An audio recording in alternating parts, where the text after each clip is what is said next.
Bonjour, bienvenue dans cette nouvelle vidéo sur début de l'ère du Verseau. Donc, je l'ai intitulé à l'aube de l'ère du Verseau. En effet, nous allons faire un récapitulatif, si vous voulez, un survol de ce qui nous attend pour, je dirais, les 6 à 7 prochaines années. En effet, nous savons que nous sommes dans un cycle, une période assez trouble et assez déterminante au niveau de l'humanité. Pour moi, on est dans une période de, comme dit je dis, de tribulation, c'est-à-dire qu'on est dans ce qui est indiqué un peu dans les écrits, les 7 ans de tribulation. Mais on peut aussi voir qu'en astrologie, nous avons des grands cycles planétaires qui sont assez marquants et qui parlent également dans ce domaine. Donc je voulais revenir principalement dessus pour avoir un petit survol de ce qui nous attend, vu l'année qu'on a vécue qui était particulièrement difficile, qui était un peu, on va dire, le début, un top départ de ce qui nous attend au niveau, on va dire, des futures tribulations, des futurs grands bouleversements à venir que nous allons vivre effectivement donc cette année. Donc le 2020, c'était la crise sanitaire, hein, économique comme on l'avait vu, je peux vous renvoyer à mes anciennes vidéos. On a eu donc le Covid, forcément, une récession économique mondiale qui va s'accentuer et va aboutir en 2021 à un bouleversement complètement, un effondrement, une chute du système, hein. Comment dire, en 2020, nous avions donc, selon les cycles donc, planétaires, donc voici, j'ai mis un tableau. En 2020, on avait en janvier la conjonction Jupiter-Pluton en Capricorne, c'est un cycle de 33 ans. On avait Jupiter-Pluton, Saturne-Pluton. Donc Saturne-Pluton, c'est 33 ans, Jupiter-Pluton, c'était 12-13 ans. Donc c'était cette fameuse triple conjonction, en fait, Jupiter, Saturne et Pluton en Capricorne, qui était un cycle qui n'était pas arrivé depuis des centaines d'années. Enfin, nous vivons encore des événements majeurs que nous avons vécu en décembre avec le fameux la conjonction Jupiter-Saturne en Verseau aussi qui a lieu tous les 20 ans, mais là qui annoncera un nouveau cycle d'air de 139 ans. Donc encore un grand aspect majeur qui n'était pas arrivé depuis très très longtemps. Donc là dans les signes d'air, uniquement dans les signes d'air. Donc on quitte en fait ce côté terre pour aller vers l'élément air, donc un changement d'énergie. Nous avions aussi en mars-décembre Saturne qui était passé en Verseau, hein, qui avait fait une première incursion en mars, donc c'était au moment du confinement, pardon. Et les privations de liberté, les restrictions. Voilà. Et nous avions aussi le carré décroissant Pluton-Éris. Donc on en parle peu, mais c'est vrai que je m'y suis intéressé. Donc de Pluton-Éris, un cycle de 556 ans. Pluton est la planète Éris, donc planétoïde. Donc avant toute chose, il faudrait parler peut-être de la planète Éris que tout le monde ne connaît pas, hein. Donc elle a été découverte le 5 janvier 2005, donc planète naine d'une taille similaire à Pluton. Elle a une révolution solaire de plus de 556 ans. Donc autant dire que de notre point de vue, elle bouge très lentement. Elle a été considérée comme la 10e planète à sa découverte, ce qui provoqua des discussions très intenses dans le monde astronomique, jusqu'à ce que finalement on décida de redéfinir la notion de planète, entre guillemets. Donc ça aboutit au déclassement de Pluton en planète naine, donc au même titre qu'Éris. Dès sa naissance, la conscience des humains, Éris divise. Éris a une orbite très elliptique et une inclinaison importante de 45 degrés par rapport au plan de l'écliptique. Elle se trouve à une distance très lointaine de nous dans le système solaire au-delà de Pluton, donc entre 38 à 98 fois la distance entre la Terre et le Soleil, selon sa position orbitale. Alors en mythologie, l'astre Éris a reçu très tardivement sa dénomination qui fait référence à la déesse grecque de la discorde. Éris fut d'abord appelée Xena la guerrière, comme la série télévisée, puis du nom de la fille de l'inventeur. Éris, déesse grecque de la discorde, divisa les dieux de l'Olympe. Elle jeta dans un banquet une pomme d'or portant l'inscription « À la plus belle ». ce qui sema une belle zizanie entre les déesses et déclencha la guerre de Troie. Donc ce n'est pas rien, Eris, c'est une énergie de division profonde qui rejoint des conflits violents. La dénomination d'un astre ne se fait jamais par hasard, c'est étonnant, mais il y a un processus qui se met en place pour que le nom de l'astre corresponde à l'énergie qu'il porte. Donc en astrologie, lorsqu'un astre apparaît à la conscience de l'humanité, cela signifie que nous devenons capables d'en comprendre l'énergie en conscience. L'énergie d'Eris, qui est celle de la division de l'humanité, a été un autre mode de vie inconsciemment admis durant des millénaires. Une de nos premières divisions est le fait que l'humanité ne parle pas la même langue. Dans la Genèse, la Bible évoque le fait que Dieu punit les hommes en brouillant leur langage afin qu'ils ne se comprennent plus mutuellement. D'une manière générale, nous ne sommes pas conçus comme une humanité unique, mais comme des peuples, des nations, des villages, des empires, des continents, des territoires, des cultures, des langues et des races qui se font la guerre. La division a toujours été le meilleur moyen d'engendrer la guerre. Diviser pour mieux régner, dit-on. En 2000, l'humanité connaît l'explosion de la bulle Internet. Elle ouvre une nouvelle ère de communication et de réunion des peuples. À cette époque, on disait que la Terre devenait un grand village. On ne se rappelle pas aujourd'hui, mais c'était bien la sensation que nous avions du fait qu'auparavant l'humanité sur la Terre nous apparaissait comme lointaine, morcelée et inatteignable. À partir des années 2000, on pouvait communiquer d'un coup, d'un bout à l'autre de la planète en toute liberté. C'est autour de cet événement majeur pour l'humanité qu'Iris a été découverte. Découvrir un astre veut dire en prendre conscience. Nous commençons donc depuis ces années-là à prendre conscience de nos divisions, ce qui est le point de départ de notre capacité de vivre unis en paix. Cela est réveillé aussi les peurs chez ceux que la division arrange, et d'autres formes de division pour entretenir la discorde entre les peuples ont été inventées. Des pommes de discorde sont régulièrement envoyées comme des boules de pu, elles s'appellent terroristes un jour, axe du mal, islamistes, etc. Mais bon, cela fonctionne de moins en moins. Il est intéressant de voir aujourd'hui notre conscience se transformer au point que les divisions politiques ne fonctionnent plus. Ce vieux truc séculaire des clivages droite-gauche ne marche plus. D'abord, nous nous sommes abstenus de participer à ces divisions et maintenant les peuples s'unissent, comme on le voit naître en Algérie par exemple ou en France. C'est une évolution de conscience majeure de l'humanité. C'est l'intégration de la conscience de l'unité par l'expérience de la division. Et c'est ce que représente Eris. En apparaissant à la conscience humaine, elle accompagne un mouvement de prise de conscience de notre unité et met en évidence l'inanition de la division et de toutes les horreurs qu'elle engendre. Eris est en bélier depuis 1930 et rejoindra le taureau vers 2050. Nous vivons cette époque de prise de conscience de notre division qui se fait à travers l'émergence de notre besoin d'exister, de nous affirmer. Pas à pas, nous résolvons au travers des conflits nos grandes divisions de race, de classe sociale. Le truc fou en ce moment en France, même si ce n'est pas évident et soulève encore beaucoup de tensions, c'est de voir que les personnes que tout opposait en apparence se réunissent pour composer un même mouvement populaire. La division idéologique se fracture et l'union se recrée. Petit à petit, donc l'énergie d'Eris, c'est cela, une conscience de la division et des malheurs qu'elle engendre pour amener à l'effort de recréer l'unité. Nous le constatons de plus en plus. Nous ne en sortirons pas avec des solutions imposées, avec des clivages, des luttes et des conflits. Nous en sortirons autant sur le plan social qu'environnemental qu'avec la fin des divisions et la création d'une conscience d'unité collective. C'est la conscience qu'Iris développe en nous. Donc Iris, dans un thème donc, de naissance de n'importe qui, donc la plupart d'entre nous avons Iris dans le signe du bélier. Avant 1930, Iris était dans le signe des poissons. Donc nous faisons partie d'une grosse génération qui a Iris dans le signe du bélier. Notre division est vécue comme un moyen de survie, comme un moyen de parer à une menace existentielle. Et nous réapprenons l'unité à partir de la prise de conscience que nous répondons mieux aux besoins existentiels dans l'unité que dans le conflit.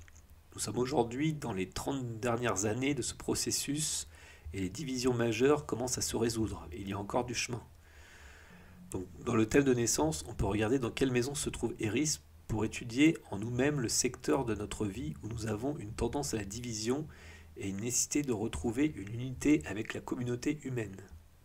Donc justement, je voulais revenir dessus, parler un peu de ce carré décroissant actuel, donc Eris Bélier et Pluton Capricorne, qui a eu lieu donc la première fois, donc aspect exact le 26 janvier 2020. Donc c'était le début du coronavirus en quelque sorte, hein. En France, il y avait eu 5 personnes à l'époque en évaluation. On les avait mis en isolement. Il y a aussi également le rapatriement également de 6 cas français suspects de Wuhan vers la France. Et donc, nous verrons également ce qui va se passer donc, en octobre 2021, car le second carré devrait avoir lieu entre Pluton et Eris. Et donc, il faudra s'attendre sans doute à un conflit similaire et majeur, donc, qui risque de se produire à partir de cette date, quoi. Donc forcément, 2021 risque vraiment d'être assez bouleversant, hein. C'est une année de bouleversant de révolution, hein, avec tout ce qui nous attend. Donc là, d'ici déjà euh, fin janvier, nous avons le carré qui va se former entre Mars-Uranus à Jupiter-Saturne dès le 20 janvier, hein. On pense aux États-Unis, date d'investiture. Donc là, à mon avis, c'est une date assez importante. Mais 2021, voilà, avec toutes les planètes en Verseau, le carré qui se passe dans le ciel, Uranus, Jupiter, Saturne, on peut s'attendre à toutes les nouvelles technologies qui vont débarquer, les traçages, les vaccins, la 5G, l'intelligence artificielle, le passeport Covipass, biométrique, la reconnaissance faciale et digitale, le futur crédit social chinois qui risque d'être impliqué aussi, comme en Chine. Donc un changement de société qu'à mon avis les peuples ne vont pas accepter. Alors on va voir comment ça va se passer, mais à mon avis ça va être assez puissant. Euh, donc ces événements se produisent également aussi lors de, comme je l'ai dit, la mise de carré d'Eris, hein, qui délimite donc les derniers quarts du cycle Jupiter-Eris, donc le cycle Saturne-Eris, et donc plus particulièrement le cycle Pluton-Eris de 556 ans.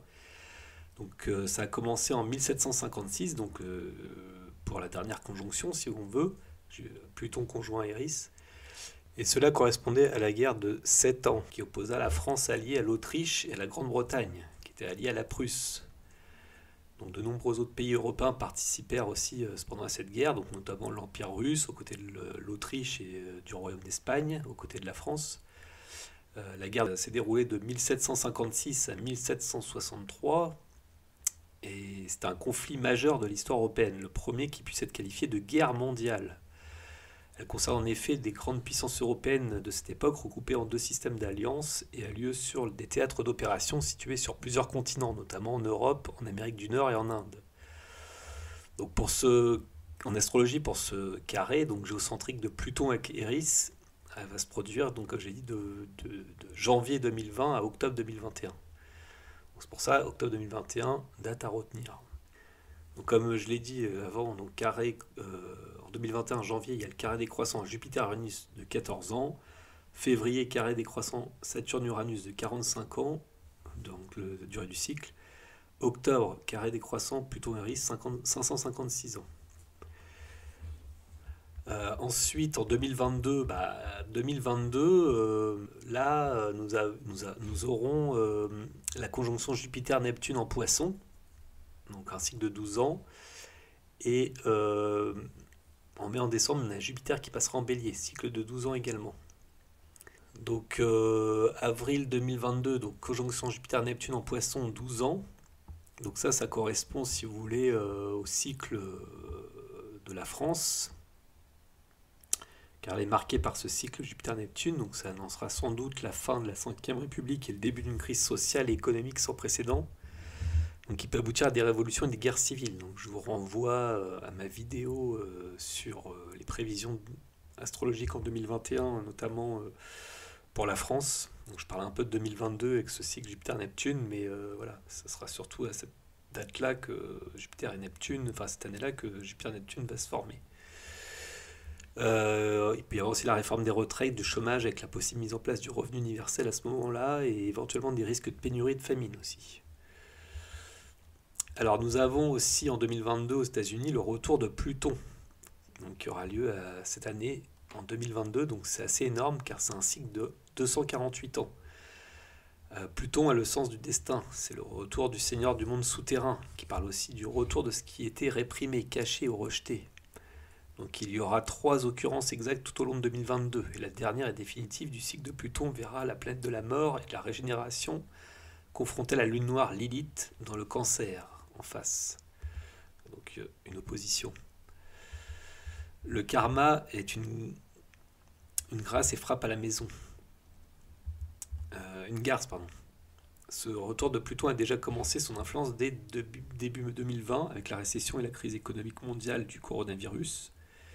Et ça ira jusqu'en 2024-2025 avec la sortie de Pluton en Capricorne qui rentrera à ce moment-là en Verseau. Donc c'est aussi un cycle lié au pouvoir et à l'état de pouvoir. Donc tout ne sera pas mauvais, il y aura des moments victorieux, mais il y a un changement de position dans l'équilibre des pouvoirs dans le monde qui n'est pas si facile à digérer. Donc la lutte pour le pouvoir sera intense. Donc il y aura Jupiter carré Pluton aussi. Donc tant à l'extérieur qu'à l'intérieur, avec des risques considérables de manifestations destructrices. La meilleure façon de traverser un tel moment serait de faire une purge, bien qu'il soit difficile de croire que le marais, entre guillemets, puisse être si facilement drainé. Donc l'état profond là-bas aux États-Unis. C'est un appel à une transformation profonde, quand il faut s'occuper de tout, de ce qui se trouve sous le tapis et des cadavres qui sortent du sous-sol. Pour le peuple de la nation, c'est un appel à la maturité. Saturne rejoindra la Lune des États-Unis, à la compassion et à une disposition plus réceptive sur le plan humain. Donc il y aura une opposition aussi à Neptune, en laissant donc des illusions se dissoudre et en réalisant que l'Empire perd son hégémonie et son statut. Mais la nation survivra. Quelle nation cela serait pour son peuple? Par opposition à l'opposition aux autres peuples. Cela ne signifie pas que l'Empire américain tombera d'ici 2022, mais il s'effondre et connaîtra sans doute des transformations spectaculaires au cours de la prochaine décennie. En tout cas, les 5 prochaines années. Donc voilà, 2023, là nous avons, si vous voulez, en mars, le Saturne qui passera dans le signe des Poissons. Donc Saturne il met 30 ans à faire le tour du zodiaque, donc son cycle est de 30 ans. Et au mois de mai, nous avons le carré croissant de Jupiter à Pluton. Donc un cycle qui dure 13 ans. Donc 2023, pareil, il faut s'attendre encore une fois à des crises mondiales qui continuent malgré tout. Risque de destruction, de guerre, montée du pouvoir, explosion volcanique aussi nucléaire, Jupiter-Pluton, manipulation, grosse perte financière, de l'avidité, etc. En 2024, nous aurons en avril la conjonction Jupiter-Uranus en Taureau qui a un cycle de 14 ans. En août, nous aurons le carré croissant Jupiter-Saturne, un cycle de 20 ans. Et en novembre, Pluton en Verseau, donc un cycle de 248 ans. Donc là, avec Pluton qui passe en Verseau, il faut s'attendre à tout ce qui est robotisation, les nouvelles technologies, donc le techno-esclavage, comme j'aime bien le dire, l'intelligence artificielle qui se développe, les vaccins peut-être encore. Donc il y aura une grande transformation de l'humanité en cours. Donc serons-nous toujours humains ou est-ce que l'humanité va se transformer, va commencer à se transformer de manière positive? Sinon, on ira vers un âge qui amènera vers la déshumanisation de l'être humain. Ce que je ne crois pas. Je pense qu'il y aura comme un sursaut de l'humanité, en tout cas je l'espère. Et 2025, nous avons donc en aspect en avril Neptune qui passe en bélier, cycle de 165 ans. En juin, nous avons un carré croissant Jupiter-Neptune, donc cycle de 13 ans. Un carré croissant Jupiter-Saturne, cycle de 20 ans. Donc on retrouve en fait, si vous voulez, la conjonction Jupiter-Saturne que nous avions eue en décembre 2020, si vous voulez, la fameuse conjonction en Verseau. Et là, on voit que ça va former ensuite des carrés. Et donc là, on peut s'attendre, si vous voulez, donc voilà, des risques de guerre, de rupture, de guerre de religion, famine. Alors, ça peut être des nouveaux leaders aussi, le Neptune en bélier, notamment religieux. Et avec Uranus aussi qui passera en Gémeaux en juillet, donc cycle de 84 ans, on peut s'attendre aussi à peut-être des nouveaux moyens de communication original. Voilà, donc Neptune en bélier, ça peut être une nouvelle spiritualité, tout ça, donc le début d'un cycle, si vous voulez, un cycle spirituel, une nouvelle religion qui reparte, comme un renouveau, si vous voulez, quelque part. Et 2026, donc c'est un tournant, car on est dans un tournant du système mondial. Outre la grande mutation, donc il y a un autre aspect donc, immensément significatif qui est à venir dans les années donc, 2020, c'est la conjonction Saturne-Neptune, qui aura lieu en février 2026, donc cycle de 36 ans. Saturne passera en bélier, donc cycle de 30 ans. Donc c'est précisément le premier degré de l'ensemble du zodiaque, également appelé le point vernal. Donc c'est crucial dans l'interprétation astrologique. En effet, donc comme je l'ai dit, Saturne et Neptune se rejoignent tous les 36 ans, donc ce qui représente un cycle historique relativement court. Cependant, comme pour la grande mutation, la façon dont cela se produit et l'endroit où cela se produit dans le zodiaque peuvent nous conduire à des perspectives historiques plus larges et indiquer des moments historiques plus représentatifs. Donc si nous remontons jusqu'il y a 7000 ans, cette conjonction ne s'est produite au point vernal qu'en 4361 et 1742 avant Jésus-Christ.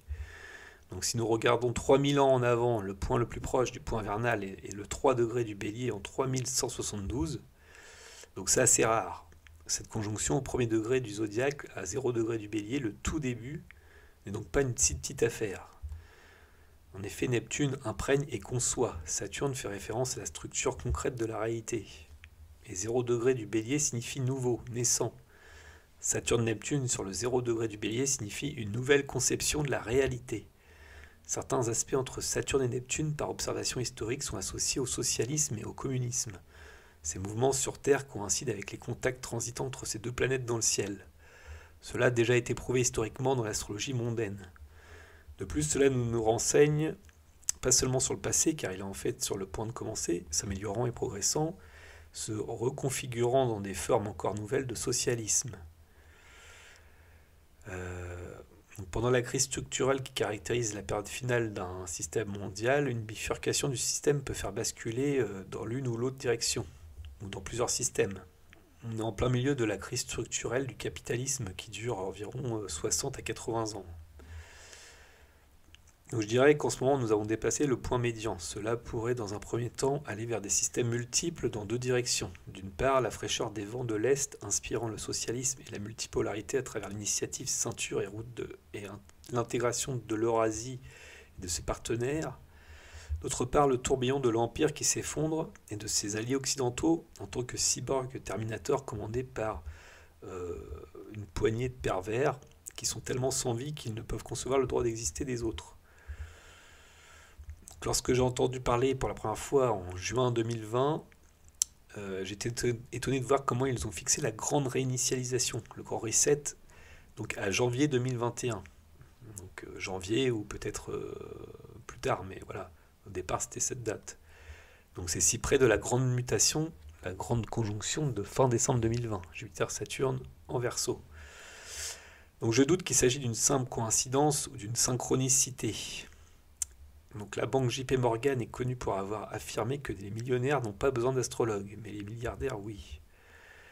Donc probablement conscients de cette grande transition, les membres de l'équipe de Davos semblent en fait essayer de réinitialiser le système qu'ils dirigent déjà avec leurs propres paramètres et de faire revivre le système mourant comme un cyborg de l'enfer. Le potentiel néfaste de la particularité du Verseau est le contrôle de la société par la technologie, qu'il s'agisse de techno-féodalisme ou Dieu nous en préserve de techno-esclavage.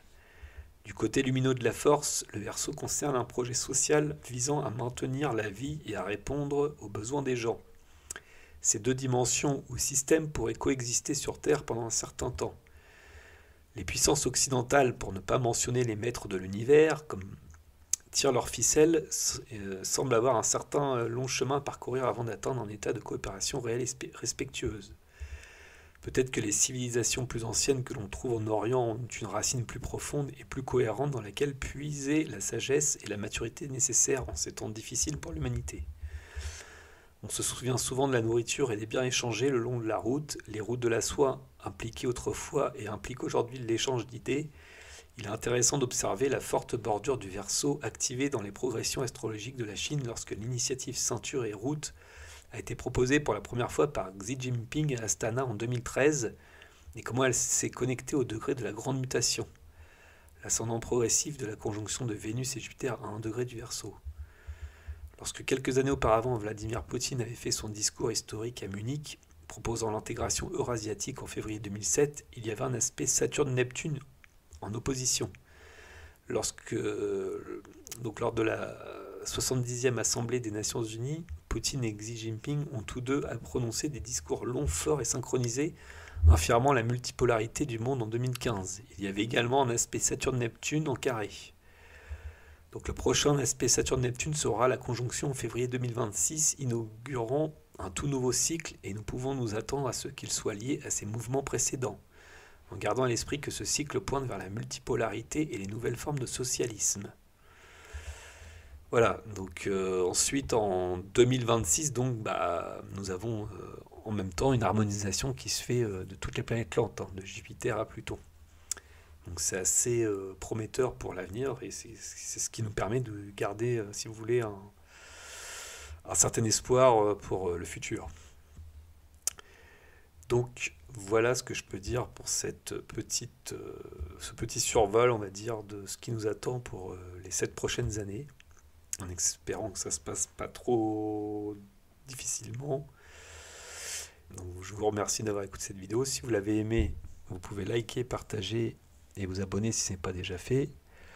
Vous pouvez me retrouver donc sur mon site internet que je mettrai que vous voyez à la fin de la vidéo. Vous pouvez me soutenir via un don PayPal ou Tipeee. Vous pouvez me contacter si vous le souhaitez pour des thèmes astrologiques. Voilà, j'ai écouté, je vous remercie et je vous dis à la prochaine vidéo. Au revoir.